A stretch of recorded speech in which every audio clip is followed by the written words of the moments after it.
Hi viewers, welcome to our channel. So Congress ప్రభుత్వం మరి తెలంగాణలో అధికారంలోకి వచ్చి దాదాపు నెల రోజులైతే కావస్తుంది. మరి ఈ నెల రోజుల్లో కాంగ్రెస్ ప్రభుత్వం ఎలా ఉంది? మరి తొందరలో పార్లమెంట్ ఎలక్షన్స్ రాబోతున్నాయి. సో ఈ నెల రోజుల్లో వీళ్ళు చేసింది దాదాపు 3 నెలల్లో వాళ్ళు చేయబోయేది పార్లమెంట్ ఎలక్షన్స్‌లో వాళ్ళకి యూజ్ అవుతుందా?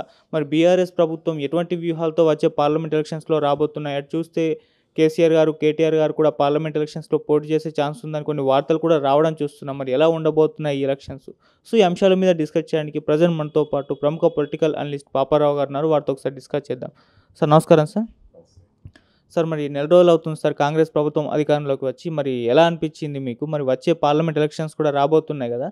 సో ఈ పార్లమెంట్ ఎలక్షన్స్‌లో వాళ్ళకి యూజ్ అవుతుందా? మరి బీఆర్ఎస్ ప్రభుత్వం ఎటువంటి వ్యూహాలతో రాబోతుంది మరి?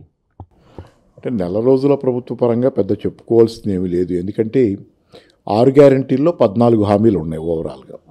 6 గ్యారంటీల్లో సబ్ హెడింగ్స్ లాగా తీసుకుంటే 14 హామీలు ఉన్నాయి. దానిలో ఇప్పుడు అమలు జరుగుతుంది 3-4 అమలు జరుగుతున్నాయి. ఓవరాల్గా ఒకటి ఆరోగ్యశ్రీ 10 లక్షలది ఓకే జరుగుతుంది. రెండోది బస్సులో ఉచిత ప్రయాణం, గ్యాస్ ఎల్పిజి ఇస్తామంటున్నారు కదా ఇప్పుడు 500ది. ఈ మూడే మేజర్గా, ఇంకోటి ఏదో ఉంటే ఉండాలి. ఈ మాత్రమే జరుగుతున్నాయి. వాళ్ళు అన్నట్లుగా డెడ్ లైన్లు పెట్టి అసలు 100 రోజుల్లో 6 గ్యారంటీలు అమలు చేస్తామన్నారు. క్యాబినెట్లో దానికి చట్టబద్ధత కల్పిస్తామన్నారు. అది జరగలేదు పూర్తిగా. అసెంబ్లీలో కల్పిస్తామన్నారు కానీ జరగల. చట్టబద్ధత కల్పించడం నాకు తెలిసి అయితే జరగలేదు. కానీ ఈ 100 రోజులంటే పార్లమెంట్ ఎన్నికల సందర్భంలోకి కరెక్ట్గా ఆ టైంలోకి ఇది హామీల అమలు మొదలవ్వాలి. కానీ పార్లమెంటు ఎన్నికల నోటిఫికేషను ఫిబ్రవరి 2వ వారంలో వస్తుందనేది ఇప్పుడు సార్వజనీనంగా అందరికీ అర్థమైన విషయం, అందరూ కూడా మాట్లాడుకుంటున్న విషయమే. ఫిబ్రవరి మధ్యలో అంటే ఇంకొక నెల కరెక్ట్. ఇవాళ నెల మీద ఒక 5-6 రోజులు ఇవాళతో. అంటే ఆ పైన ఇంకొక నెల 100 రోజులు వీళ్ళకి పూర్తవ్వాలంటే 20 రోజులు పైన ఉంటాయి. అంటే నోటిఫికేషన్ వచ్చిందా మీకు ఇట్లాంటివి ఏం చేయలేరు మీరు. హామీల అమలు మొదలు పెట్టలేరు. ఎందుకంటే మనకి కోడ్ ఆఫ్ కండక్ట్ వస్తుంది. దాని ప్రకారం ప్రభుత్వం కూడా ఇష్టానుసారం వాగ్దానాలను లేకపోతే స్కీములు మొదలు పెట్టలేదు. కాబట్టి అక్కడ ప్రాబ్లం ఉంటుంది. కాబట్టి అది కనుక జరిగితే ఇప్పుడు ప్రజాపాలన అని చెప్పి మీరు ఇది అప్లికేషన్ తీసుకున్నారు కదా, దరఖాస్తులు అవన్నీ కంప్యూటరైజ్ చేసి ఇదంతా చేసి బిగిన్ చేసి స్కీములు అయ్యేసరికి ఖచ్చితంగా నోటిఫికేషన్ రావటం మాత్రం గ్యారంటీగా వీళ్ళు అమలు చేయటం మొదలు పెట్టరు. అసలు వాస్తవానికి ఏంటంటే ఈ అప్లికేషన్లు తీసుకోవడంతో నిమిత్తం లేకుండా గతంలో ఉన్నటువంటి ఆసరా కానీ రైతు బంధు ప్రకారం ఆ లిస్టులు ఉన్నాయి. కాబట్టి దాని ప్రకారం చేసుకుంటూ పోయినట్లయితే కనుక కొంతవరకు చాలా పథకాలు అమల్లోకి వచ్చే అవకాశం ఉండేది. అలా కాకుండా వీళ్ళు ఆ పథకాలను పక్కన పెట్టేసి దానికి సంబంధించినటువంటి లబ్ధిదారుల్ని పక్కన పెట్టి మళ్ళీ వీళ్ళు కొత్తగా ప్రక్రియ మొదలుపెట్టడంతోనే చాలా ప్రాబ్లమ్స్ బిగిన్ అవుతున్నాయి. మరి దీనిలో సందేహాలు కూడా వస్తాయి. మనకి తెలియక వీళ్ళకి చిన్నపిల్లలు కాదు కదా, లబ్ధిదారులు ఇట్లా చేస్తే అది అవుద్ది, రేపు పొద్దున పార్లమెంట్ ఎన్నికలు ఉన్నాయి, అది పైగా 100 రోజుల హామీ ఇచ్చాం మనం, ఎన్ని దృష్టిలో పెట్టుకుని చేయాల్సింది చేయకుండా మరి ఆసరా లబ్ధిదారుల విషయంలో గతంలో ఏపీహెచ్ఈ లేవు. మీకు ఆసరా లబ్ధిదారుల విషయంలో రావాల్సిన వాళ్ళకి రావటం లేదనో లేకపోతే పెద్ద వివాదాస్పదమైన లబ్ధిదారుల వివరాలు కాదయి. అలాగే రైతు బంధు కూడా అందాల్సిన వాళ్ళందరికీ అందుతుంది. మీ దృష్టిలో ఏంటంటే అవసరం లేని వాళ్ళకు కూడా అందుతుందండి. భూస్వాములు లేకపోతే పెద్ద రియల్ ఎస్టేట్ కంపెనీలకు కూడా వ్యవసాయ భూమి పేరిట ఇది అందుతుంది అనేది అబ్జెక్షన్స్ ఉన్నాయి. ఉంటే దాన్ని తర్వాత నెమ్మదిగా ఎలిమినేట్ చేసుకుంటే క్లియర్ చేసుకుంటే రావచ్చు. ముందు అది చేస్తే బాగుండేది. కానీ ఏంటంటే నవంబర్ 28వ తారీఖు యాక్చువల్గా టీఆర్ఎస్ గవర్నమెంట్ ఉండగా ఈ రైతు బంధు పడాలి. కానీ ఆ రోజుకి మళ్ళీ ఏంటంటే వెనక్కి తీసుకుంది ఈసీ. హరీష్ రావు గారు ఏదో మాట్లాడారు, అది తన ప్రచారంలో వాడుకుంటున్నారు దీన్ని, రైతు బంధు వేయటాన్ని అకౌంట్లో అనేది. దాని మీద మళ్ళీ ఆ కారణం చెప్పి అది తీసేశారు. ఆ రోజు ఈసీ ఆపేస్తుంది దాన్ని. ఆగిన తర్వాత ఆగకముందు అది అకౌంట్లో పడుద్దనగా ఏమంటే కాంగ్రెస్ పార్టీ రేవంత్ రెడ్డి గారు చెప్పింది అసలు ఇప్పుడు తీసుకుంటే మంచిది కాదు, మీరు ఇప్పుడు తీసుకుంటే 10,000 వస్తాయి, అంటే 2 ఎకరాలు ఉన్న వాళ్ళకి 10,000 వస్తాయి. అట్లా కాదు, మేము కనుక వస్తే కనుక డిసెంబర్ 9వ తారీఖున 15,000 ఇస్తాం కదా, అప్పుడైతే మీకు మంచి కూడా జరుగుద్ది, 4 రోజులు ఆగండి మేము వస్తున్నాం అన్నాడు. సరే ఎటు కూడా ఈసీ ఆపేసింది పథకాన్ని. తీరా డిసెంబర్ 9 నుంచి చూస్తే పథకాల అమలు, రైతు బంధు చాలామందికి ఇప్పటికి కూడా ఇబ్బంది ఉంది. చాలామందికి ఇబ్బంది ఉంది. రూపాయి పడ్డవాళ్ళు కూడా ఉన్నారంటే అకౌంట్లో రూపాయి పడ్డవాళ్ళు. ₹1 పడ్డవాళ్ళు అసలు చాలా గందరగోళంగా ఉన్నటువంటి వాతావరణం దానిలో. ఆసరా పెన్షన్ల విషయంలో కూడా పూర్తి ఇది లేదు. కాబట్టి ఏంటంటే ఓవరాల్గా ఏంటంటే ఈరోజు పథకాలు ఆగిపోయిన పరిస్థితి. ఏదైతే టీఆర్ఎస్ తెచ్చిన పథకాలు కొన్ని ఉన్నాయో దాంతో ప్రజలు లబ్ధి పొందుతున్న వాళ్ళంతా ఈరోజు గగ్గోలు పెట్టే పరిస్థితి. కాబట్టి ఏంటంటే పోనీ వీళ్ళ పథకాలు 6 గ్యారంటీలైనా మొదలుపెట్టారంటే ఇది మొదలుగాల అది ఆగిపోయింది. ఇట్లా ఓవరాల్గా కొంత రేవంత్ రెడ్డి గవర్నమెంట్ పట్ల ఆయన మొదటి రోజు మాట్లాడిన దానిలో కానీ ఇప్పుడు కూడా మాట్లాడుతుంది ఏంటంటే ప్రజలు స్వేచ్ఛగా ఊపిరి పీల్చుకుంటున్నారు, ప్రశాంతంగా ఉన్నారని. అంటే ఎవరైతే ప్రజాస్వామ్యం లేదని నిజమే, కొంత కేసీఆర్ గవర్నమెంట్లో కూడా కొంత అణచివేత అని చెప్పను కానీ నేను ఇందిరా పార్క్ లాంటివి ఎత్తేయటం, ఇందిరా పార్క్ ధర్నా చౌక్ని ఎత్తేయటం ఇట్లాంటివి కొన్ని ఏంటంటే అనవసరమైనటువంటి పనులు చేసి కొంత అప్రజాస్వామికం అనండి కొంత గట్టిగానే కల్పించారు ఆయన. అలాగే హాల్ మీటింగ్స్లో కూడా పర్మిషన్లు కావాలి, హాల్ మీటింగ్ పర్మిషన్ అక్కర్లా. అంటే కొంత ఏంటంటే ఆయనకు అవసరం లేకుండా ఆయనకు వచ్చిన దానివల్ల పోయింది ఏమీ లేదు. అంటే మీ పని మీరు చేసుకుంటూ పోతున్నప్పుడు ప్రజలకు దగ్గరగా ఉండి లేకపోతే ప్రజలకు సంక్షేమం ఇస్తా ఇతరులు ఎన్నన్నా మిమ్మల్ని జనాలు గౌరవిస్తారు. కానీ ఇక్కడ ఏమైంది, మీకు ఇక్కడ హర్ట్ అయిన వాళ్ళు నాకు కనపడుతుంది. ఈ ఇందిరా పార్కు ఇట్లాంటివన్నీ ఉండాలి ఖచ్చితంగా, ప్రజలకు అది వాయిసెస్ ఇచ్చేది.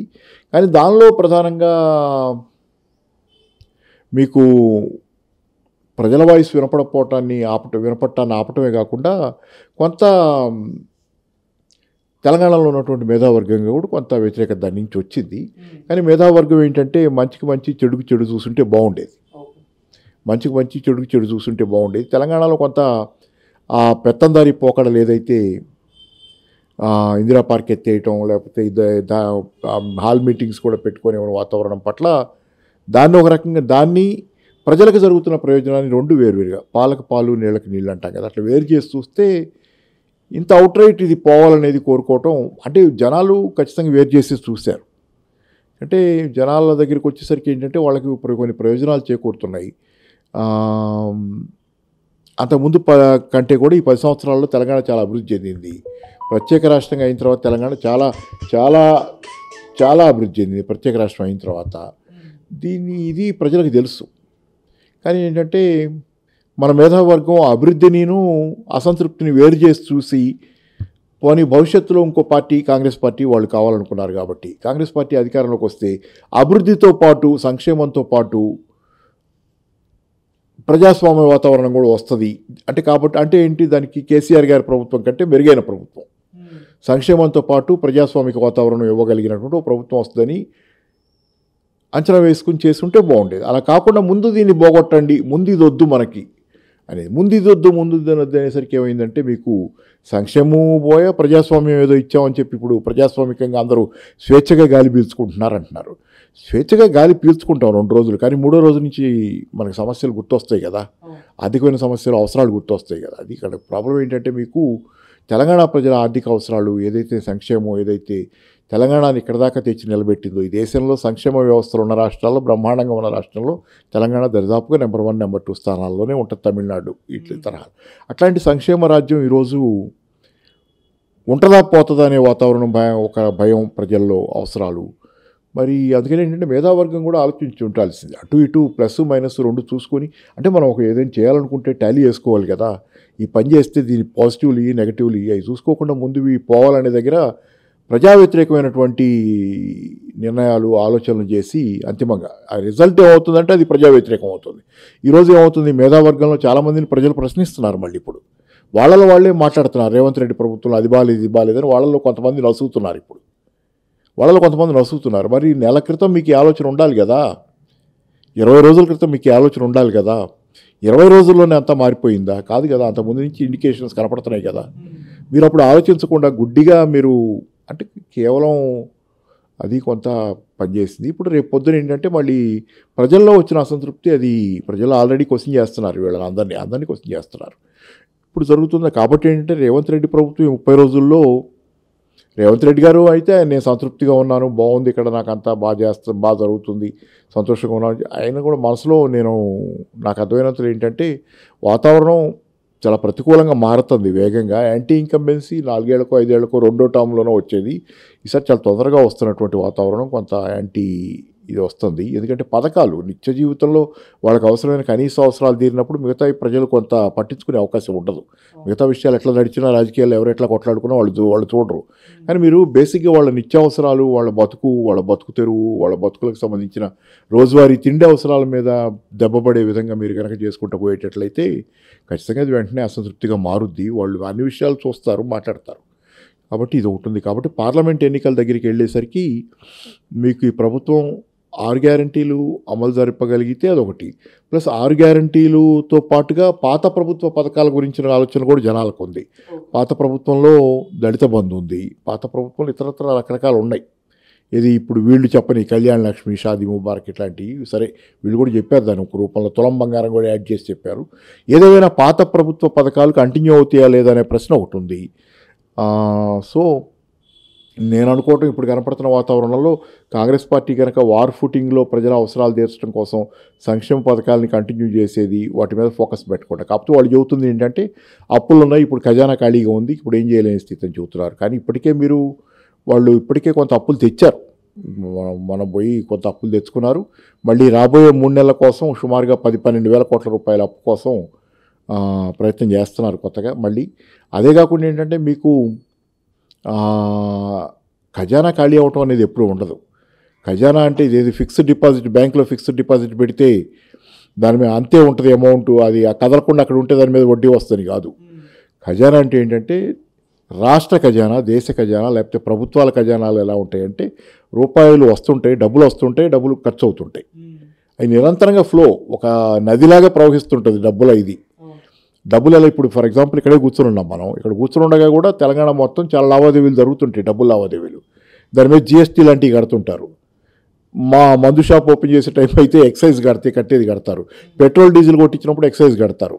అన్నీ వస్తుంటాయి కదా, ఈ ప్రభుత్వానికి వస్తుంటాయి. దానిలో కొంత వ్యాట్, పెట్రోల్ డీజిల్ మీద వ్యాట్ కడతారు, సేల్స్ ట్యాక్స్ వస్తుంది. నిరంతరంగా ఆర్థిక వ్యవస్థ చలనశీలంగా ఉంటుంది. రాత్రిపూట కూడా అందరు నిద్రపోతున్నారు అనుకున్నప్పుడు కూడా ఏదో రూపంలో ఎక్కడో చోట ఎవరో ఒకళ్ళు లావాదేవీలు చేస్తుంటారు. నిరంతరం చలనశీలమైంది. అట్లాంటప్పుడు మీకు పన్ను నిరంతరంగా డబ్బులు వస్తున్నాయి కదా. కొనుగోలు జరిగినప్పుడు వ్యాట్ కొనుగోళ్ళు అయితే డైరెక్ట్ స్టేట్ గవర్నమెంట్కి వస్తాయి. స్టాంప్స్ అండ్ రిజిస్ట్రేషన్స్, ఇప్పుడు ఎవరైనా భూములు అమ్మకాలు కొనుగోళ్ళు అయ్యి డైరెక్ట్ స్టేట్ గవర్నమెంట్కి వస్తాయి. ఆ తర్వాత మీకు ఎక్సైజ్ ఆదాయం, అది కూడా స్టేట్ గవర్నమెంట్, పెట్రోల్ డీజిల్ ఇదంతా స్టేట్ గవర్నమెంట్కి వస్తుంది. ఎప్పటికప్పుడు వస్తుంటాయి కదా, రోజువారీ వచ్చాయి. ముందే బీఆర్ఎస్ గవర్నమెంట్ ఖర్చు పెట్టేసింది, అవగొట్టిందంటే ఎట్లా అవగొట్టుద్ది, రాబోయే ఆదాయాన్ని ఎట్లా అవగొట్టుద్ది? ఇప్పుడు జరుగుతున్న లావాదేవీల్ని నవంబర్ 30లోకి డిసెంబర్ 3వ తారీఖు వాళ్ళు ఓడిపోయేలోపు అవగొట్టేశారంటే ఎట్లా అవగొడతారు? రావాలి కదా. అందుకని ఏంటంటే ఖాళీ అవ్వటం అనేది లేదు. కంటిన్యూస్గా మీకు జరిగే లావాదేవీల్లో ప్రభుత్వానికి ఆదాయం వస్తూనే ఉంటుంది. కాకపోతే ఏంటంటే బీఆర్ఎస్ ప్రభుత్వం ఈ సంవత్సరానికి సంబంధించి తీసుకోవాల్సిన అప్పుల్ని, మార్చి 31 దాకా తీసుకోవాల్సిన అప్పుల్ని ఆల్రెడీ తీసేసుకుంది. ఇంకా తీసుకోవడానికి మాకు గ్యాప్ ఏం మిగలలేదని. అయినా మీరు తెచ్చుకుంటున్నారు, ఏదో రకంగా తెస్తున్నారు. మీరు అప్పులు చేయటమే తప్పని చెప్పారు, ఇప్పుడు అప్పులు మీరు కూడా చేస్తున్నారు. మళ్ళీ ఓ పక్క ఆ మాట అంటానే అప్పులు పాలు చేశారని మీరు అప్పుల కోసం ప్రయత్నం చేస్తుంది. పేపర్లో విచిత్రంగా కనపట్టాలి, చూడటానికి అది ఆక్వర్డ్గా ఉంది. అది ఏంటంటే ఎవరైనా ఇప్పుడు ప్రభుత్వాలు అప్పులు చేస్తాయి. కాకపోతే ఏంటంటే మీ మీన్స్కి మీ అప్పులకి మధ్య ఉన్న సంబంధమే ముఖ్యం. అంటే మీకు అప్పు చెల్లించే స్తోమత ఉండి అప్పు చేయటం వేరు, చెల్లించే స్తోమత లేకుండా అప్పు చేయటం వేరు. తెలంగాణకి చెల్లించే స్తోమత ఉందనేది. అయితే ఆ గత ప్రభుత్వంలో అప్పులు తెచ్చిన దాని మీద దుబారా జరిగిందా అదో ప్రశ్న, అది వేరు. దుబారా జరగటం, కానీ అసలు అప్పే చేయొద్దు అనేది కుదరదు. ఎందుకంటే ఎఫ్ఆర్బిఎం చట్టం ఏం చెబుతుంది? ఎఫ్ఆర్బిఎం చట్టం ప్రకారం ఒక రాష్ట్రం తన జిఎస్డిపిలో, అంటే దాని మొత్తం సృష్టి అయ్యే సంపదలో, సంవత్సరంలో సృష్టి అయ్యే సంపదలో 35 రూపాయల దాకా 35% జిఎస్డిపిలో అప్పు చేయొచ్చు అని చెబుతుంది. జిఎస్డిపి అంటే ఏం లేదు, జీడిపి లాగా. జీడిపి అంటే ఏముంది? ఓ సంవత్సర కాలంలో ఈ రాష్ట్రంలో ఉత్పత్తి అయ్యే సరుకుల సేవలకి రూపాయల్లో విలువ కడితే ఎంతో. ఈ సంపద, ఈ రాష్ట్రంలో ఉత్పత్తి అవుతున్న సంపద 100 రూపాయలు అనుకుంటే ఈరోజు ఈ సంవత్సరం, దానిలో 35 రూపాయల దాకా అప్పు చేయొచ్చు మీరు. పర్మిటెడ్ అప్పు 35 రూపాయలు, మీరు 100 రూపాయలు సంపద చేస్తే అంటే అది 35% జిఎస్డిపి డెట్ రేషియో ఉండొచ్చు అని చెప్పి ఎఫ్ఆర్బిఎం చెప్పింది. తెలంగాణది ఎంత ఉంది? జిఎస్డిపి డెట్ రేషియో 27 రూపాయలు చిల్లర ఉంది. అంటే ఇంకా అప్పు చేసుకోవచ్చు, ఇంకా చేయడానికి మార్జిన్ ఉంది. తీరే అప్పులు తీరుతుంటాయి, కొత్తగా మార్జిన్ పెరుగుతుంటుంది, మళ్ళీ వస్తుంటుంది. ఇప్పుడు 27% ఉంది. మరి వీళ్ళు నిన్నటిదాకా పరిపాలించిన రాజస్థాన్కి ఎంత ఉంది? 40% దాకా. అంటే మీరు అప్పు లిమిట్ అక్కడ దాటిపోయారు, తెలంగాణలో దాట్లా. సౌత్ ఇండియాలో best GSDP to debt ratio ఉంది తెలంగాణకి. అన్ని రాష్ట్రాల కంటే తన ఆదాయంతో పోలిస్తే అప్పులు తక్కువ ఉన్న రాష్ట్రం తెలంగాణ. వడ్డీలు తక్కువ కడుతున్న రాష్ట్రం కూడా తెలంగాణ సౌత్ ఇండియాలో. దేశంలోనే అప్పుల పాలైన రాష్ట్రాల లిస్టు తీస్తే కనుక కింద నుంచి ఉంటుంది, పైనుంచి ఉండదు. ఎక్కువ అప్పుల పాలైన పైనుంచి కింద చూస్తే కింద నుంచి ఉంటుంది 5-6 స్థానాలు. అది ఇదంతా ఉత్త ప్రచారం మీద తెలంగాణ అప్పుల పాలైందని అంటే కొంత దుబారా జరిగింది అవి మాట్లాడండి మీరు, ఎవరైనా మేము జవాబు చెప్పేది ఉండదు. కానీ అప్పుల పాలు మీరు ఇప్పుడు అదేంటి ఇవన్నీ ఏంటంటే జనాల్లోకి తీసుకువెళ్లాల్సిన అవసరం లేనివి కూడా అసలు అంటే జనాలకు తెలియని విషయాలకు జనాలకు చెప్పి వాళ్ళకి ఎక్కించింది జరిగింది కొంత. కానీ ఇప్పుడు ఏంటంటే ఇవన్నీ కొంత ఏంటంటే దేని మీదైనా మీరు నిరంతరంగా ఒకటి చెప్పగలరు, కానీ మీ చేతిలోకి పగ్గాలు వచ్చినప్పుడు మీరు అబద్ధాన్ని నిజం చేయడం అంత ఈజీ కాదుగా. మీ మీద ప్రూఫ్ బాధ్యత పడ్డప్పుడు ఏంటంటే కొన్ని చాలా తప్పులు చేశారు అధికారంలోకి రావటం కోసం. అసంతృప్తులు ఆల్రెడీ బాయిలప్ అవుతున్నాయి తెలంగాణలో. కాబట్టి చూడాలి పార్లమెంట్ ఎన్నికల నాటికి. కాకపోతే ఏంటంటే వాళ్ళు ఎక్స్పెక్ట్ చేస్తుంది కానీ బీజేపీ వాళ్ళు అనుకునేది కానీ ఏంటంటే it is BJP versus Congress అవుద్ది పార్లమెంట్ కానీ. ఎందుకంటే జాతీయ పార్టీలు ఉండని, బీఆర్ఎస్ కూడా జాతీయ పార్టీ అంటున్నారు కానీ ఇంకా ప్రూవెన్ కాదు కదా ఆ స్థాయిలో, ఇంకా ప్రాంతీయ పార్టీ కానీ మనసుల్లో నాటుకుని ఉంది. కాబట్టి వేస్తే బీజేపీకి వేస్తారు, ఎందుకంటే ఎంపీ సీట్లు కదా అయ్యి, లేకపోతే కాంగ్రెస్కి వేస్తారు అనుకుంటున్నారు కానీ అలా జరగదు. బీజేపీకి వేయరు నేను అనుకోవటం. అది బీఆర్ఎస్కే ఉంటుంది, సింపతి కూడా ఉంది బీఆర్ఎస్ మీద కొంత. ఇప్పుడు ఆల్రెడీ సింపతి కొంత నిన్నటిదాకా వాళ్లే మెరుగు అనేది ఇప్పుడు వాతావరణం వచ్చిన కొద్దీ ఏంటంటే ఆ సింపతి బీఆర్ఎస్కి వస్తుంది కానీ బీజేపీకి రాదు. కాబట్టి ఏంటి పార్లమెంట్ సీట్ల పరంగా కూడా బహుశా మామూలు పద్ధతుల్లో ఈక్వేషన్లు అయితే జాతీయ పార్టీలని బీఆర్ఎస్ బీజేపీ కాంగ్రెస్ వర్క్ ఆ పద్ధతి నడుస్తుంది. కానీ ఈసారికి మాత్రం ఒక్కసారి గోడ కొట్టిన బంతిలాగా అటుపోయి పడ్డటువంటిది మళ్ళీ తిరిగి బీఆర్ఎస్ వైపే ఈరోజు వాళ్ళు ఆల్రెడీ సమీక్షలు చేసుకుంటున్నారు, ఆత్మవిమర్శ కూడా చేసుకుంటున్నారు. కాబట్టి ఓ ప్రతిపక్ష పార్టీగా అది బలంగా ఉండేటట్లయితే మనం తెలంగాణలో ఇప్పటికైతే అది మంచిదే అనుకోవాలి. ఖచ్చితంగా బలమైన ప్రతిపక్షం ఉంటాం. పైగా తెలంగాణకు సంబంధించినంత వరకు దాని అస్తిత్వానికి ఒక ప్రతీకగా కేసీఆర్ గారు కానీ టీఆర్ఎస్ గారు ఉన్నాయి. కాబట్టి తెలంగాణకి ప్రత్యేకమైన సమస్యలు, ప్రత్యేకమైన అవసరాలు, ప్రత్యేకమైన అస్తిత్వం, ప్రత్యేకమైన కల్చరు, ఇన్నిటి దృష్ట్యా ఏంటంటే టీఆర్ఎస్ పార్టీ లేకపోతే బీఆర్ఎస్ పార్టీ మనకు కూడా అవసరం అనుకోవాలి. ప్రజలు కూడా అదే ఫీల్ అవుతారు. ఎందుకంటే మనం ప్రత్యేకం అంటాం కాదు, ఇక్కడ జనంలో కూడా మేము భిన్నమైన ఫీలింగ్ ఉంది. వాళ్ళ భావాలు వాళ్ళ ఆలోచనలో కూడా తేడా ఉంది మిగతా ప్రాంతాలతో పోలిస్తే.